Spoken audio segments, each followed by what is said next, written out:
नमस्कार दोस्तों, मेरे YouTube चैनल में आपका स्वागत है। आज का विषय है मन को शांत रखने वाली यीशु प्रार्थना।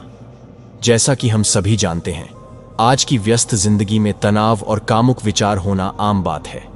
ये विचार हमें परेशान करते हैं और हमारी आत्मिक शांति भंग कर देते हैं। लेकिन चिंता न करें, आज मैं आपके साथ एक ऐसी प्रार्थना शेयर करने जा रहा हूं जो यीशु मसीह के आशीर्वाद से आपको इन विचारों से मुक्ति दिलाने में मदद करेगी। इस प्रार्थना को समझने के लिए पहले हमें बाइबल के कुछ वचनों को जानना जरूरी है।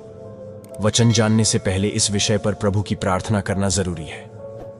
एक बात, जब भी प्रभु से आपको मांगने का इच्छा हो तो प्रभु से पहले एक बार प्रार्थना करें।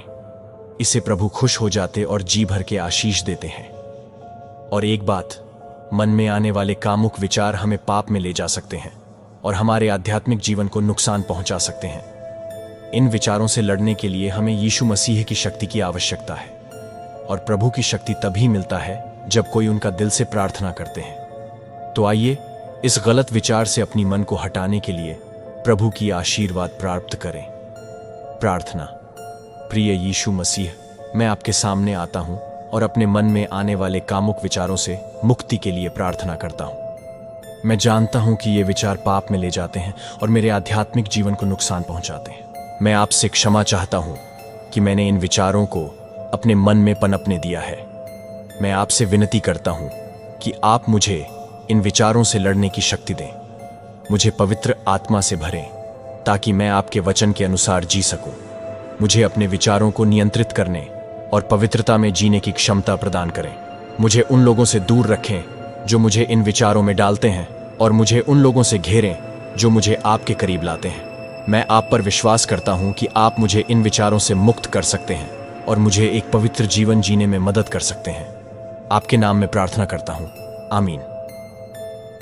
प्रभु अपनी वचन में लिखा है, वचन यूहन्ना 3:16 में की बात है, क्योंकि परमेश्वर ने जगत से ऐसा प्रेम किया कि उसने अपना एकलौता पुत्र दे दिया, ताकि जो कोई उस पर विश्वास करे वह नाश न हो परंतु अनंत जीवन पाए।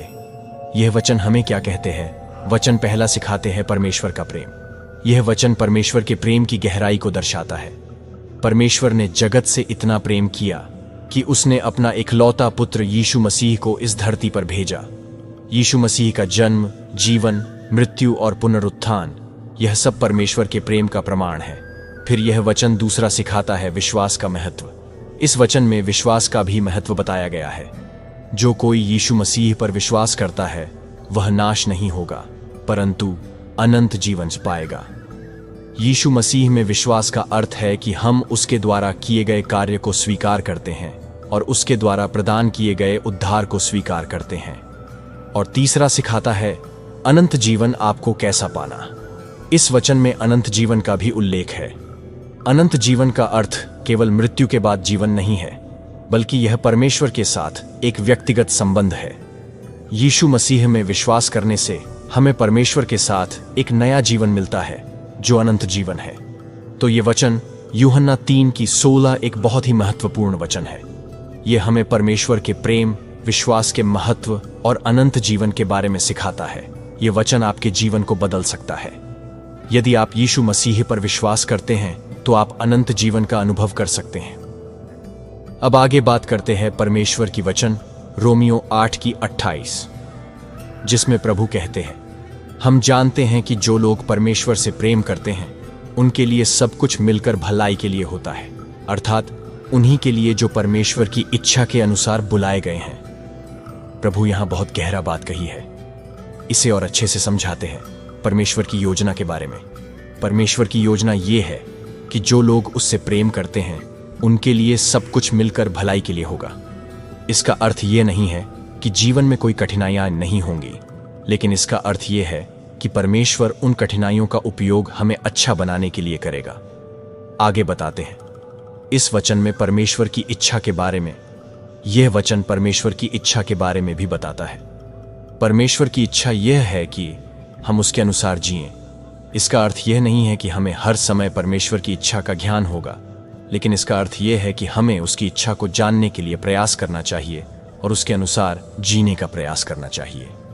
और तीसरा, इस वचन के जरिए प्रभु कहते हैं इस बात की विश्वास का महत्व। यह वचन विश्वास के महत्व पर भी प्रकाश डालता है। हमें विश्वास करना चाहिए कि परमेश्वर हमारी भलाई के लिए काम कर रहा है, भले ही हमें ऐसा न लगे। हमें विश्वास करना चाहिए कि परमेश्वर हमें कभी भी अकेला नहीं छोड़ेगा और वह हमेशा हमारे साथ रहेगा। तो रोमियो 8:28 एक बहुत ही महत्वपूर्ण वचन है। यह हमें परमेश्वर की योजना, परमेश्वर की इच्छा और विश्वास के महत्व के बारे में सिखाता है। यदि आप परमेश्वर से प्रेम करते हैं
यह भी बताता है कि परीक्षाओं से निकलने का रास्ता हमेशा होता है।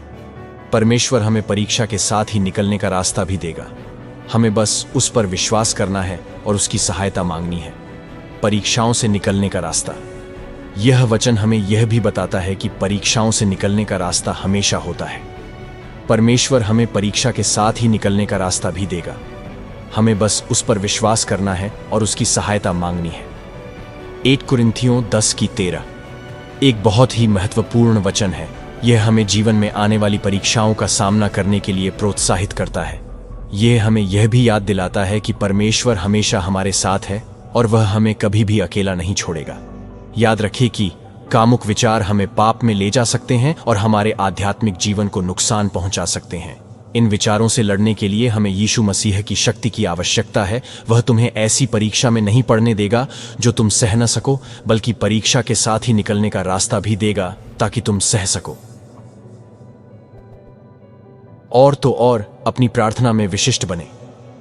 यीशु मसीह से उन विशिष्ट कामुक विचारों से मुक्ति के लिए प्रार्थना करें जो आपको परेशान करते हैं। अपनी प्रार्थना में विश्वास रखें। विश्वास करें कि यीशु मसीह आपको इन विचारों से मुक्त कर सकता है। दृढ़ रहें। इन विचारों से लड़ने में समय लगेगा। हार न माने और प्रार्थना करते रहें। अन्य लोगों की मदद लें।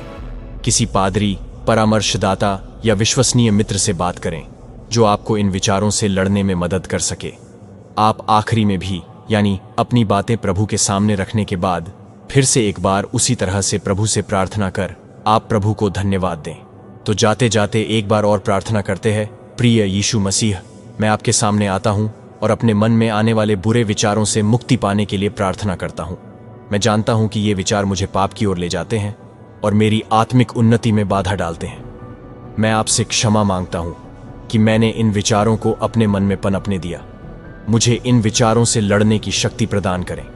मुझे पवित्र आत्मा से भरें ताकि मैं आपके वचन के अनुसार जी सकूं। मुझे अपने विचारों पर नियंत्रण पाने और पवित्रता का जीवन जीने की क्षमता प्रदान करें। मुझे उन लोगों से दूर रखें जो मुझे इन बुरे विचारों में डालते हैं और ऐसे लोगों से घेरें जो मुझे आपके करीब ला सकें। मैं आप पर विश्वास करता हूं कि आप मुझे इन विचारों से मुक्त कर सकते हैं और एक पवित्र जीवन जीने में मेरी मदद कर सकते हैं। आपके नाम में प्रार्थना करता हूं, आमीन।